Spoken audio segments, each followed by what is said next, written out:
કેમ છો વિદ્યાર્થી મિત્રો? હું છું નિશિત સર, હોમ ક્લાસીસથી.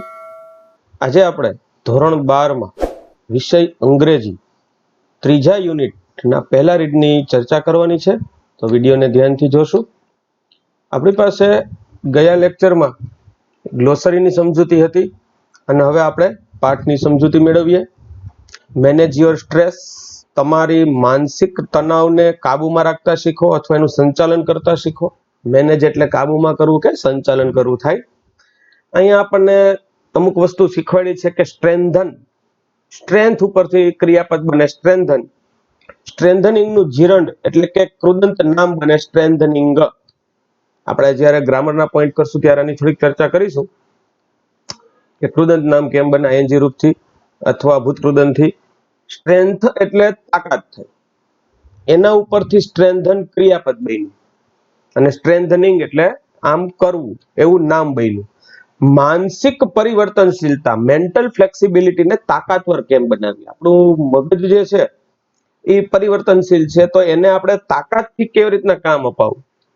તો અહીંયા ચર્ચા કરે છે કે mind, emotions and body are all closely interlinked and always work together. Mind, મગજ, ઇમોશન્સ, લાગણીઓ અને શરીર એટલે બોડી, આ બહુ નજીકતાથી એકબીજા સાથે જોડાયેલા છે અને હંમેશા સાથે જ કામ કરે છે.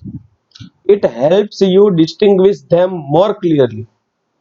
અને આને વધુ સ્પષ્ટપણે આપણે ભેદ પારખી શકીએ if you try to understand them separately. જો આપણે આ ત્રણેય બાબતને અલગ અલગ રીતના સમજવાનો પ્રયત્ન કરી તો આપણે આ ત્રણેય વચ્ચેનો ભેદ ઓળખી શકીએ. હવે આપણી માનસિક ક્ષમતાઓ શું છે એ જોઈએ કે યોર મેન્ટલ કેપેસિટીઝ આર, તમારી માનસિક ક્ષમતાઓ શું છે? તો છે શું? તો કે યોર એબિલિટીઝ ટુ કોન્સન્ટ્રેટ, એકાગ્ર થવાની તમારી ક્ષમતાઓ, એબિલિટીઝ એટલે ક્ષમતાઓ. To take in new information, take in એટલે ગ્રહણ કરવું, નવી માહિતી ગ્રહણ કરવા માટે. To remember old and new information, નવી અને જૂની માહિતીને યાદ રાખવા માટે. And to be in a position to think logically, અને તાર્કિક રીતના વિચારવા માટેની ક્ષમતા, એવી સ્થિતિ એ તમારી માનસિક ક્ષમતાઓ આપે છે. ચાર બાબત આપે છે મિત્રો: abilities to concentrate, to take in new information, to remember old and new information, and to be in a position to think logically. આ ચાર બાબત આપણી માનસિક ક્ષમતાઓ દ્વારા આપણે મેળવી શકીએ છીએ. You need your mental capacity. આપણે નીડ એટલે જરૂર છે, આ તમને તમારી માનસિક ક્ષમતાઓની જરૂર છે. કયા હેતુથી જરૂર છે? ઇન ઓર્ડર ટુ, મિત્રો હેતુ સ્પષ્ટ કરે. ઇન ઓર્ડર ટુ પછી હંમેશા ક્રિયાપદનું મૂળ રૂપ જ આવે. આ એક ગ્રામરનો પોઈન્ટ છે જે આપણે ગ્રામર વખતે ચર્ચા કરશું. અત્યારે આપણે એમ સમજીએ કે તમારી માનસિક ક્ષમતાની તમને જરૂર પડે છે કઈ કઈ બાબતમાં? તો કે ઇન ઓર્ડર ટુ સ્ટડી એટલે કે અભ્યાસ કરવામાં, ટુ વર્ક કામ કરવામાં, to impose a constructive and workable order, કામ કરી શકાય અને સર્જનાત્મક ક્રમને આપણે આપણા મનની અંદર લાદી શકીએ, ઠસાવી શકીએ. ઇમ્પોઝ એટલે બહાર દઈને કામ કરાવવું. ઓન યોર લાઈફ, તમારી જિંદગીમાં તમે કાર્ય સારી રીતના કરી શકો. એન્ડ ટુ મેક રેશનલ એટલે વાજબી ડે ટુ ડે ડિસિઝન, અને રોજિંદા નિર્ણયો, ડે ટુ ડે એટલે રોજિંદા નિર્ણયો વ્યાજબી રીતના આપણે લઈ શકીએ. તેના માટે આપણી માનસિક ક્ષમતાઓની આપણે જરૂર પડે છે. હવે એક ઉદાહરણ આપે છે. ફોર એક્ઝામ્પલ, દાખલા તરીકે, if you had A choice of walking to work or taking the car. અલ્પવિરામ આવ્યો ત્યાંથી અટકી. આપણી પાસે બે પસંદગી છે. કામ કરવા જવું છે, ચાલીને જઈ શકીએ, ગાડીએ લઈ જઈ શકીએ. હવે એક હકીકત આવી આપણી પાસે કે the fact that it was raining hard. હવે હકીકત એવી હતી ભૂતકાળમાં કે તમને વરસાદ પડતો હતો and you had A cold. અહીંયા કોલ્ડ એટલે શરદીના અર્થમાં છે. તમને શરદી થઈ ગઈ હતી. તો શું થાય? તો કે could lead you to the decision that, તો તમે એવો નિર્ણય તાત્કાલિક લઈ જાઓ કે it was better to take the car. ગાડી લઈને ઓફિસે કે કામ કરવા જવું વધુ સારું, વધુ સગવડતા ભરેલું રહેશે. That would be A rational decision. આ એક વ્યાજબી નિર્ણય છે. Based on the current circumstances. Circumstances એટલે પરિસ્થિતિઓ. વર્તમાન પરિસ્થિતિઓને આધારિત આ આપણો એક વ્યાજબી નિર્ણય હતો. તો વાજબી નિર્ણય લેવા માટે આપણે પહેલા તો વિચારવું પડે આપણી પરિસ્થિતિ શું છે. ધ માઇન્ડ એટલે કે મગજ ઇઝ ધ રેશનલ એટલે વાજબી, લોજિકલ પાર્ટ એટલે તાર્કિક ભાગ છે ઓફ યુ એટલે તમારામાંનો, that help you to make unemotional choices. લાગણીને દૂર રાખીને આપણને પસંદગી કરવામાં આપણું મગજ આપણને મદદ કરે છે. યાદ રાખજો મિત્રો, લાગણી જુદી વસ્તુ છે. મગજ આપણને એવી પસંદગી આપે છે કે આપણે સારું કેમાં છે એ જ આપણને મગજ કહેશે. બીજું કે to store and retrieve information. તમારે કોઈ માહિતીનો સંગ્રહ કરવો છે અથવા માહિતીને પુનઃ પ્રાપ્ય કરવી છે. રિટ્રાઈવ એટલે ફરીથી મેળવવી. તો આ માહિતી મેળવવા માટે પણ મગજ કામ કરે છે. And two order and calculate, આપણને હુકમ પણ કરી શકે છે, ગણતરીઓ પણ કરી શકે છે. આ મગજનું કામ. It is the counter part to the emotions. અને લાગણીનો એ સમાન ભાગ છે, પણ લાગણી જુદું ટોટલી અને એનાથી વિરુદ્ધ ભાગમાં આપણે મગજને લઈ શકીએ. A good example of the interaction between mind and emotion is exam nervous. મિત્રો, મગજ અને આપણી લાગણી આ બે વચ્ચેની જે આંતરક્રિયા થાય છે, ઇન્ટરેક્શન થાય છે, આ બે બાબતનું જે ઉદાહરણ સારામાં સારું છે એ આપણી પરીક્ષા વખતેની બેચેની છે. કઈ રીતના? તો કે your mental capacity has હેલ્પ્ડ you retain what you have revised. તમે જે કાંઈ પુનરાવર્તન કર્યું છે એ પુનઃ પ્રાપ્ત કરવામાં તમારી માનસિક ક્ષમતાઓ તમને સાથ આપી રહી હોય છે. You know your stuff. Know your stuff એટલે તમે બધી બાબતો જાણો જ છો. પણ when you enter the exam room, તમે પરીક્ષા ખંડની અંદર પ્રવેશો and start getting emotional by expecting difficulties, અને આપણે જઈને હવે આ મુશ્કેલી આવશે એવો વિચાર કરવા માંડી છીએ, એન્ડ ઇમેજિનિંગ ફેલિયર અથવા નિષ્ફળતાની કલ્પના કરી છે. આ બધી લાગણીઓ છે. જો આવું મનમાં થવા લાગે તો ઓલ ઓફ એ સડન, અચાનક જ, ધ કેરફુલી સ્ટોર્ડ ઇન્ફોર્મેશન, કાળજીપૂર્વક જે આપણે આપણા મગજમાં માહિતીનો સંગ્રહ કર્યો હોય, આપણે જે કાંઈ વાંચ્યું હોય, આપણે રિવિઝન કરેલું હોય, આ બધી માહિતી, આ information is no longer available, પ્રાપ્ય રહેતી જ નથી. ઘણીવાર એવું લાગે ને કે મગજ શૂન્ય થઈ જાય, વિચારવાની ક્ષમતા શૂન્ય થઈ જાય. તો આવી એક પરિસ્થિતિ પરીક્ષા ખંડમાં પ્રવેશતી વખતે ઘણીવાર થાય. Your emotions have barred the way to your inner information store. તમને આ જે લાગણી છે ને એ તમને અટકાવી દે છે. એ માર્ગમાં તમને અટકાવે છે કે જ્યાંથી તમે તમારી આંતરિક રીતના માહિતી તમારા મનની અંદર જે છે એ સ્ટોર થયેલી છે મગજમાં, એને અટકાવે છે. એનું આડું નડતર રૂપ બને છે. Do you find yourself reacting in any of the following ways? અહીંયા નીચે 4-5 મુદ્દા આપ્યા છે, 6 મુદ્દા દેખાય છે મને. આ 6 મુદ્દામાંથી તમે કોઈ પસાર થયા છો અથવા તમે આવું કામ કર્યું છે? પહેલું કે you find it difficult to concentrate on things. કોઈ બાબત ઉપર ધ્યાન કેન્દ્રિત કરવામાં મુશ્કેલી પડતી હોય. Your memory is letting you down frequently. વારંવાર તમારી યાદશક્તિ તમને નીચા પાડતી હોય. You have lots of different things on your mind but can not grasp a clear thought. મિત્રો, ઘણી વખત એવું થાય કે આપણા મગજમાં ઘણી બધી વસ્તુઓ ચાલતી હોય પણ સ્પષ્ટ વિચાર ન આવતા હોય. વિચાર વાયુ જેને આપણે ગુજરાતીમાં કહીએ છીએ થઈ ગયું હોય. You are often undecided this days. તમે હંમેશા અત્યારના દિવસોમાં નિર્ણય કરી શકતા નથી. અનડિસાઇડેડ એટલે નિર્ણય ન કરી શકો. And this is untypical of you. અને એ તમારા મગજનું કામ નથી. તમે એવા છો જ નહીં, છતાં એવું થયા રાખે છે. You make longer to do task that you were able to complete quite quickly before. પહેલા તમે જે કામ સરળતાથી ઝડપથી કરી શકતા હતા, આ કામને હવે કરતા લાંબો સમય થાય છે. અને you start lots of things. આ ઘણાઈને બને છે છેલ્લો મુદ્દો.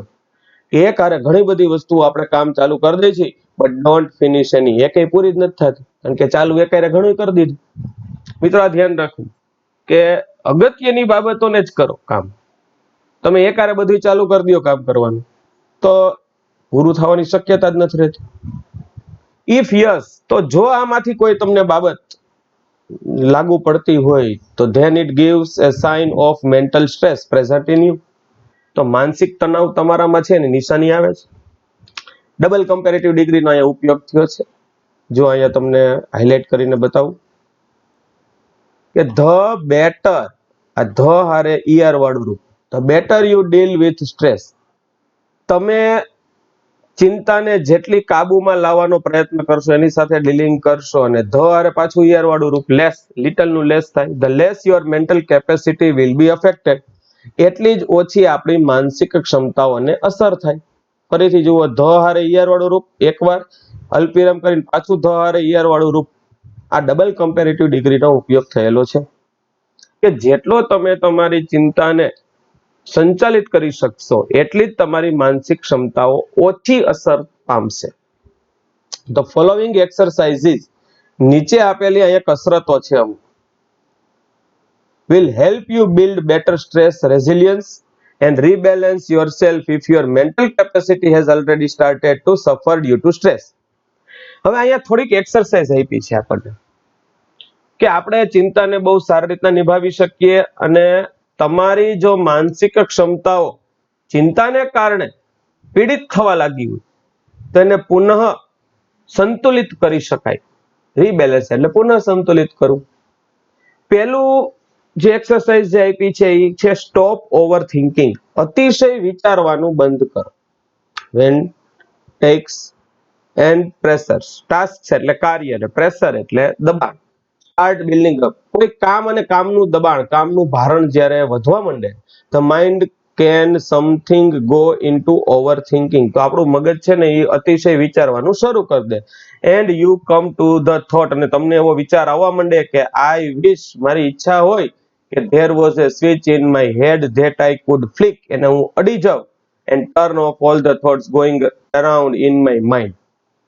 એટલા બધા વિચાર આવવા માંડે કે આપણને ઈચ્છા એવી થઈ જાય, હે ભગવાન, મારા મગજમાં કોઈ એવી સ્વિચ આપી દો કે જો હું સ્વિચને અથડાવું અને એને બંધ કરી દઉં અને મારા મગજના બધા જ વિચારો બંધ થઈ જાય. પણ it is not that easy, એટલું સરળ નથી. There is a technique to help yourself during the problem of overthinking. અતિશય વિચાર આવતા હોય તેને અટકાવવા માટે એક ટેકનિક છે. પહેલું કે say to yourself repeatedly during the day, I have no expectation and I will deal with whatever happens when it happens. આખો દિવસ દરમિયાન એક જ વસ્તુ વારંવાર તમારા મનને હેમરિંગ કરો કે મને કોઈ અપેક્ષાઓ નથી, એક્સપેક્ટેશન નથી, પડી એવી દેવાશે, ગુજરાતીમાં કહેવત છે. જ્યારે જે થશે ત્યારે જોયું જશે, જો હોગા વો દેખા જાયેગા, I will deal with whatever happens when it happens. આનું ગુજરાતી આપણે આવું કરી શકીએ, પડી એવી દેવાય, Gujarati કાઠિયાવાડીમાં. When you think about a stressful day that lies in front of you, હવે તમે છે ને વિચારવાનું શરૂઆત કરી દો. અહીં એક ગંભીર બાબત બતાવે છે કે ચિંતા ભરેલો દિવસ તમારી સમક્ષ ચાલુ થાય છે ત્યારે તમે એવું વિચારવા લાગો છો કે your threads run approximately like this, તો લગભગ તમારા વિચારો હજી દિવસ ચાલુ થાય પહેલા જ આવી રીતના ચાલુ થઈ જાય. ઓ માય ગોડ, અરે ભગવાન, I have so much to do, મારે ઘણા કામ કરવાના છે. આઈ મસ્ટ ડુ, કોઈ એક્સ વસ્તુ કરવી છે, and Y and Z, and after that A and B need to get sorted out. હવે સમસ્યાઓને આપણે ઉકેલવાનું, આપણને એમ લાગે કે આ કામ કરવા છે, એક્સ વાય ઝેડ નામના એ અને બી નામની સમસ્યાઓ આ મગજમાં ચાલુ થઈ જાય છે. I don't know how I am going to do it all, હવે મગજમાં એવું આવી જાય કે હું કેમ કરીશ. I want even have time to it, ખાવાનો સમય નથી, ઘણા એમ જ કે સમય જ નથી. બેઝિકલી હવે પાયાની વિગતો એવી હોય છે કે the day hasn't even started, હજી આપણું કામ તો ચાલુ જ નથી, દિવસની શરૂઆત નથી થઈ, but you are already in a tizz, પણ તમે મુશ્કેલીમાં પહોંચી ગયા, હજી શરૂઆત જ નથી થઈ, પહેલા જ આપણે મુસીબત. What is happening is that, ખરેખર એવી ઘટના બને છે કે your mind is racing ahead of you. હવે આવું વિચારવાનું શરૂ કરી દો ને એટલે તમે જે કામ કરો ને એના કરતા આગળ તમારું મગજ કામ કરવા માંડે. રેસિંગ અહેડ ઓફ યુ, તમારાથી આગળ વયું જાય છે. And anticipating how tired and stressed, અને તમે એવું માનવા માંડો છો, ધારી લ્યો છો. એન્ટિસિપેટ એટલે ધારો કે તમે થાકી ગયા છો, તમારા મગજમાં બહુ તણાવ આવી ગયો છે, તો આવું જ્યારે ધારવા માંડો છો ત્યારે યુ વિલ ફીલ વન્સ, તમને એવું લાગવા જ મળશે કે you have completed all the task ahead. તમે બધાય કામ પૂરા કરી નાખ્યા છે, થઈ જવા જોઈએ, આવું બધું મગજમાં વિચાર ચાલુ થઈ જશે. ધીસ ફ્રેન્ટિક થોટ્સ, હવે આ બધા વિચારો જે છે આપણા ઉતાવળિયા વિચારો છે, ઘાંઘા કરી નાખે એવા વિચારો છે. ફ્રેન્ટિક એટલે એવું ઉતાવળે નિર્ણય લેવાના વિચારો. સ્ટાર્ટ વીકનિંગ યોર એનર્જી, તમારી ઉર્જા, તમારા મગજમાં જે કઈ તાકાત છે એને નબળી પાડે છે. એન્ડ એ રિઝલ્ટ, અને એના પરિણામે you are entering into A busy day, તમે એવા વ્યસ્ત દિવસમાં પ્રવેશો છો with only half of your normal energy, અને એની સાથે તમારી અડધી જ ક્ષમતા રહી હોય, ખાલી વિચારવાથી તમારી અડધી ક્ષમતા વહી ગઈ. then when you end up settled at the end of the day, અને પછી તમે દિવસના અંતે એટલા થાકી ગયા હો કે you seem have to prove that, તમે સાબિત કરી દો છો you were right all along. પછી મગજને એમ જ થાય કે હા આપણે સાચા જ હતા, જો આપણાથી કામ થયું જ નહીં. You had a dreadful day, તમારો દિવસ ભયાનક ગયો. and you feel physically drained, અને શારીરિક રીતના પણ તમે થાકેલા જ માલુમ પડો છો. હવે તો કે આનો ઉકેલ શું? In order to have the maximum energy available at the start of a busy day, વધુમાં વધુ તાકાત દિવસની શરૂઆતમાં જો તમારે જોતી હોય તો use I have no expectations and I will deal with whatever happens when it happens. મારે કોઈ અપેક્ષા નથી અને પડી દેવાશે. આ મંત્ર જે લખેલું છે કે એઝ એ ફોર્મ ઓફ મંત્ર, એક મંત્ર તરીકે મગજમાં રટણ કરો. યુ વિલ નોટિસ, તમે એવી નોંધ લેશો કે how your body starts relaxing, તમારું શરીરને આરામ મળવા લાગશે at the thought of no expectations, કોઈ અપેક્ષાઓ નથી એવા વિચારથી તમારું શરીરને આરામ મળશે. This relaxation tells you that, અને આ આરામ તમને એવું કહેશે કે you have just stopped yourself from wasting valuable energy, અને આ વિચારથી તમારી જે કિંમતી તાકાત છે એને તમે દુર્વ્યય કરતી અટકાવી દેશો. યુ વિલ ફીલ કામર મેન્ટલી, કામ એટલે શાંત, તમને માનસિક રીતના શાંતિ થશે. And emotionally as a consequence એટલે પરિણામે, અને એના પરિણામે તમે માનસિક રીતના શાંત થશો અને ભાવાત્મક રીતના પણ શાંત થશો. તો મિત્રો આજે આપણે આ પાઠને અહીં અટકાવીએ છીએ. બીજી જે તકનીક આપી છે સેલ્ફ હાઇપ્નોસિસ, સ્વ વશીકરણ, એની ચર્ચા આપણે નેક્સ્ટ પીરિયડમાં કરશું. ત્યાં સુધી good bye and good night.